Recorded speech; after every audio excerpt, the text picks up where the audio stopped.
Bem-vindos ao 28º e antepenúltimo resumo comentado da Bíblia. Mateus capítulo 26, versículos 1 a 13. Inicia-se com Cristo dizendo aos discípulos que há 2 dias será entregue para ser crucificado. Está em Marcos capítulo 14, versículos 1 a 2. Lucas capítulo 22, versículos 1 a 6. João capítulo 11, versículos 46 a 57. Em seguida, na casa de Simão o leproso, Marcos capítulo 14, versículos 3 a 9, João capítulo 12, versículos 1 a 11, uma mulher com um vaso de alabastro com unguento de grande valor que derrama na cabeça de Cristo. Os profetas acham aquilo um desperdício, pois ela deveria vender a substância valiosa, e Cristo reprime os discípulos que ela fez uma boa ação para ele e o preparou para o sepultamento. Nesse aspecto dá um ensinamento que quando a gente faz grande coisa por amor, por carinho, nada é desperdiçado. Nada devemos desperdiçar coisas sem um devido motivo, sem a devida finalidade, sem o devido amor. Mateus capítulo 26, versículos 14 a 16, a traição de Judas Iscariote por 30 moedas, está em Marcos capítulo 10, versículos 10 e 11, Lucas capítulo 22, versículos 3 a 6. Mateus capítulo 26, versículos 17 a 29, tem a Santa Ceia, está em Marcos capítulo 14, versículos 12 a 26, Lucas capítulo 22, versículos 7 a 23, João capítulo 13, versículos 21 a 30, onde Jesus fala que um dos discípulos o trairia, e a partição do pão dizendo que aquele era o corpo, e o vinho dizendo que aquilo seria seu sangue derramado para o Novo Testamento, a nova lei, o sacrifício de Jesus para nos ensinar a amar e assim não sermos mais pecadores, não sermos mais infelizes, não sermos mais tentados pelo chamado demônio, pelos espíritos impuros, espíritos inferiores. Enfim, se quisermos ser felizes, que sejamos um Cristo em vida, corpo e sangue. João capítulo 13, versículos 1 a 20, Jesus lava os pés dos discípulos e diz: vós me chamais mestre e senhor, e dizeis bem, porque eu o sou. Ora, se eu, Senhor e Mestre, vos lavei os pés, vós deveis também lavar os pés uns dos outros, porque eu vos dei o exemplo, para que como eu vos fiz, façais vós também. Na verdade vos digo que não é o servo maior do que o seu senhor, nem o enviado maior do que aquele que enviou. Se sabeis essas coisas, bem-aventurados sois, se as fizerdes. Mostra claramente que o mestre tem que ser humilde e que ele pode ser maior do que seus discípulos, mas é menor do que Deus que o enviou. Portanto, se é servo de Deus, jamais poderemos ser arrogantes, prepotentes. A maior virtude de um mestre, de uma pessoa, deve ser a humildade. Mateus capítulo 26, versículos 31 a 35, Cristo diz para não se escandalizarem dele. Está em Marcos capítulo 14, versículos 27 a 31, Lucas capítulo 22, versículos 31 a 34, João capítulo 13, versículos 31 a 38. Nunca dizer mal dele, nunca negar Cristo, e que após a crucificação ressurgiria, ressuscitaria e os encontraria na Galileia.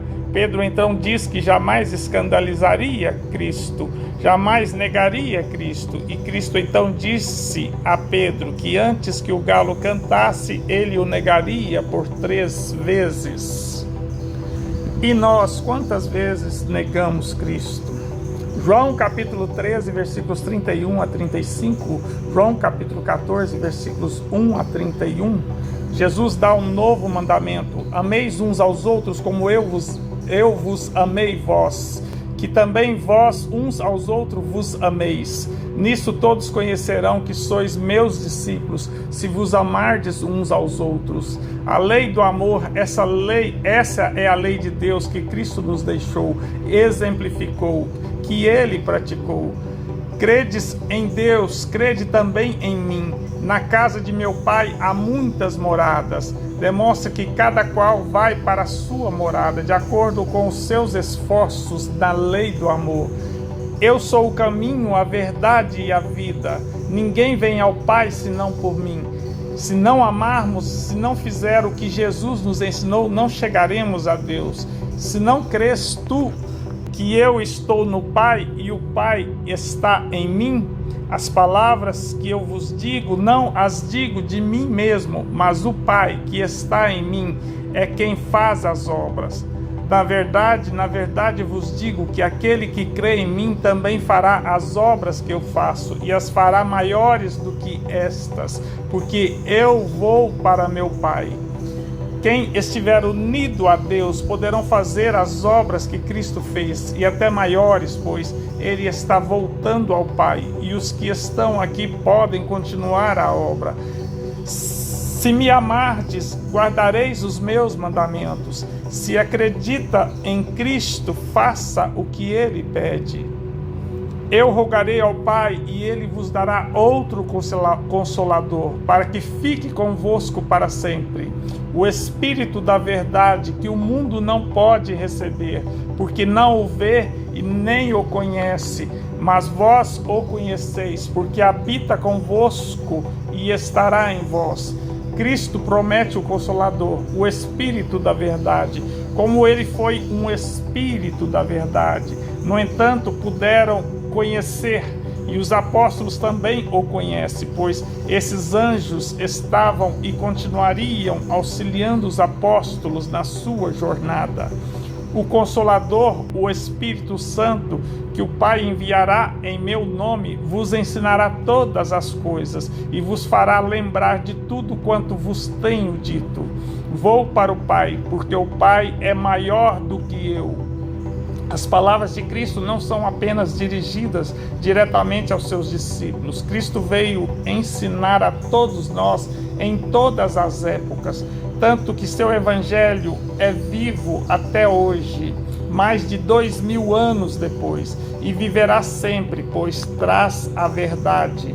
O Consolador viria no futuro para ratificar os ensinamentos de Jesus e nos ensinar mais, da mesma forma que Cristo enviou os profetas para ir nos ensinando durante os tempos. Cristo promete mandar o Espírito da verdade, o Espírito Santo, o Consolador, para reviver seus ensinamentos e nos ensinar muito mais todas as coisas. João capítulo 15, versículos 1 a 27. Não me escolheram vós a mim, mas eu vos escolhi a vós, e vos nomeei para que vades e deis fruto, e o vosso fruto permaneça, a fim de que tudo quanto em meu nome pedirdes ao Pai, Ele vos conceda. Se o mundo vos aborrece, sabei que primeiro do que a vós me aborreceu a mim. Cristo diz que sempre está velando por todos que o seguem, e para segui-lo tem que dar frutos, fazer obras, não apenas adorar de boca. E tendo obras, tudo que pedirdes o Pai lhe concederá. E se as pessoas se aborrecerem por estar fazendo bem, por estar amando, não se aborreça, pois primeiramente aborrecerá a Ele, Cristo, que vai estar velando pelos seus. Se a mim perseguiram, também vos perseguirão a vós. Se guardarem a minha palavra, também guardarão a vossa. Perseguição teremos, no entanto, nossa palavra, sendo ela proveniente do amor, nunca será desperdiçada. Sempre alguma coisa será aproveitada, será guardada. Quando vier o Consolador, que eu da parte do Pai vos hei de enviar, aquele Espírito da verdade que procede do Pai, testificará de mim, e vós também testificareis, pois estivestes comigo desde o princípio. Demonstra claramente que os apóstolos também testificarão, junto com o Espírito da verdade, o Consolador. Prova que ele não viria tão logo, e sim após muito tempo, e que não seriam para os apóstolos, e sim para uma geração futura. Ficamos por aqui e não percam a nossa penúltima e 29ª apresentação. Que Deus nos abençoe.